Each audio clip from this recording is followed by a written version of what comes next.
I had another bookmark abandoned Fear Street, and this time it was Halloween Party from 1990, R.L. Stine. I picked up three R.L. Stine Halloween themed paperbacks this month. October 2015. The other two, I'm going to read these and review these. Halloween Night and Halloween Night 2. Halloween Night 2 was actually one of the first R.L. Stine books I ever received back in the 90s, back in the day. I'm just going to read the back of the book synopsis so you get a feel for the setting, then I'll give opinions on it and spoilers as we go. So, the invitation arrived in a black bordered envelope. Inside, the card showed a coffin with the inscription, "Reserved for you." It was perfectly fitting for an all-night Halloween party on Fear Street, but Terry and his girlfriend Nikki wondered why they had been invited. They barely knew Justine Cameron, the beautiful and mysterious transfer student who was throwing the party. The party was well underway when the lights went out. That's to be expected at a spooky Halloween party. But when the lights came back on, there was that boy on the floor with a knife in his back. Just a Halloween prank? Maybe. Maybe not. For Terry and Nikki, the trick-or-treating has turned to terror. To their horror, they realize that someone at the costume party is dressed to kill. Oh, and this party was a killer. And the kills, well, let's just say it's not plural. Yeah, from the opening chapter, I was really captivated. They start off in the cemetery. So this party takes place on Cameron Mansion, and that's at the end of the cul-de-sac on Fear Street. Yes, there is a cul-de-sac on Fear Street at the end. Did you know that it was a dead road? And what's at the end of it?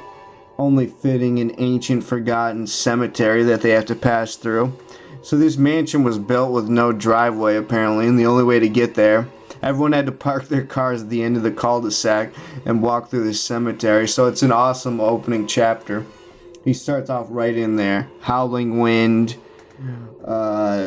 moss-covered gravestones, kids in masks, costumes. Yeah, it's pretty awesome. Then he jumps back to the invitations, and we get to introduce all the characters. And I have to say, this was just a snafu of characters. This is what really held it back. Most of the times in the Fear Street novels, since they're so minuscule in size, that he limits the characters to only few. He'll have the likable girl next door protagonist who she's so innocent, and she just contends with the bitchy girl from school and her boyfriend who's kind of nice but still kind of mean. And then you'll have the best friend who usually ends up being the killer, right? Anyway, so then he jumps back to that and it's just really silly, and all these characters are silly, and the whole thing was really puerile throughout. And the characters, like I said, you don't really get inside their heads. You only learn about one line of who they are. It'll be like, oh, Trisha's just Terry's friend.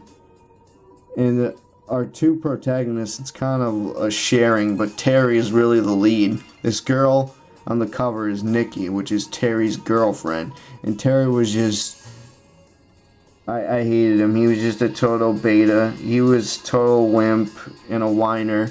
And he was jealous of this other guy who used to be Nikki's ex-boyfriend. It's just really bad. And the girl who holds the party, Justine, she's the classic hot girl. Hot, mysterious. She invites... Why is she so strict on the number 9? Guess? Oh yeah, you can guess it. It's a revenge plot. Should I get into spoilers now? Actually, let me say, yeah, they do this whole thing where it's jocks versus nerds, and then they throw bullies into it. There's even motorcycles that get driven into the mansion like Animal House. It's so bad. I don't even know what R.L. Stine was thinking. It's like they just threw everything except for a black cat in there. So, the party goes on. They have this contest between jocks and nerds. And Why don't I just pretty much sum this up? I'm gonna get to spoilers now. I mean, that's what you come to when you come to a book review, let's face it. Terry and Nikki grow suspicious of there being some kind of killer. Oh yeah, there's total pranks, obviously. Everyone's faking their death left and right.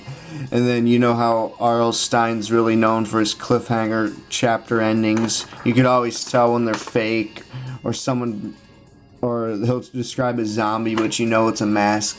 There's no supernatural elements in this. There's no flying jack-o'-lantern in this cemetery that you see right here.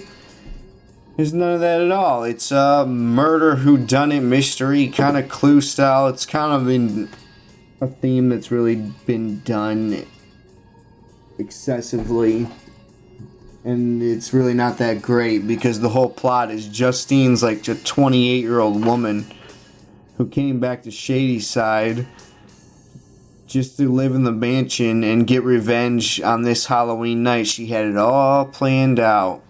She was fit. She was like, I studied gymnastics when I was a teenager.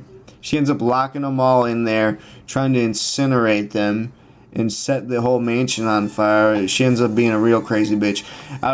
You don't even really know who any of these characters are as they're saying it. They might as well all be the same. It's like Murphy, he's the football player. Les, he's a geek. Alex, he's the former ex-boyfriend. I didn't know. Trisha, she's the mother hen. You didn't know? She's about to die, but I don't care because I don't have sympathy for him. I'm not cold.